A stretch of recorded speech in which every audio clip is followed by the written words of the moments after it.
Hello everyone, আজকে আপনাদের সঙ্গে আমি দিওয়ালির ভিডিওটা শেয়ার করব। তো দিওয়ালিতে সেরকম বড় কিছুই না, এরকম ঘরে একটু ডেকোরেশন করেছিলাম।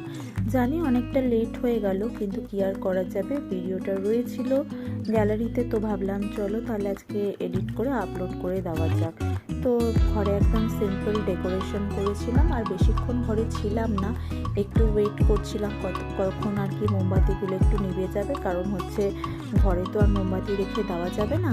তো এইটা জ্বালিয়ে একটু তাড়াতাড়ি জ্বালিয়েছিলাম, জ্বালিয়ে তারপর যখন বন্ধ হয়ে গেছিলো তারপর আমরা একটু বেরিয়েছিলাম। আর দিওয়ালিতে তো আমি বাড়িতে ছিলাম না, তো সেইভাবে আমি ভিডিও করা হয়নি আর আপলোডও করা হয়নি।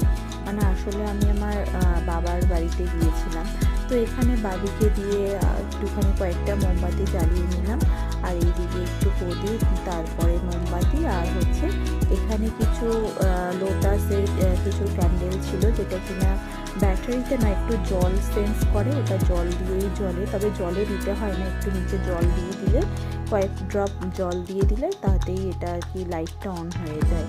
তো এরকম ঘরে ডেকোরেশন করেছিলাম। তো আর হচ্ছে সেরকমভাবে কালী পুজোতে ঠাকুর দেখতে যাওয়া হয়নি, আসলে আমার দিদি এসেছিলো, তো ওর সঙ্গেই টাইম কাটিয়েছি, সবার সঙ্গে সবাই একসঙ্গে মিলে। তো এইভাবেই আমার দিওয়ালির দিনটা কেটেছে। আর ঘরের ডেকোরেশনটা কেমন হয়েছে সবাই জানাবেন, তো আশা করি ভালো লাগবে।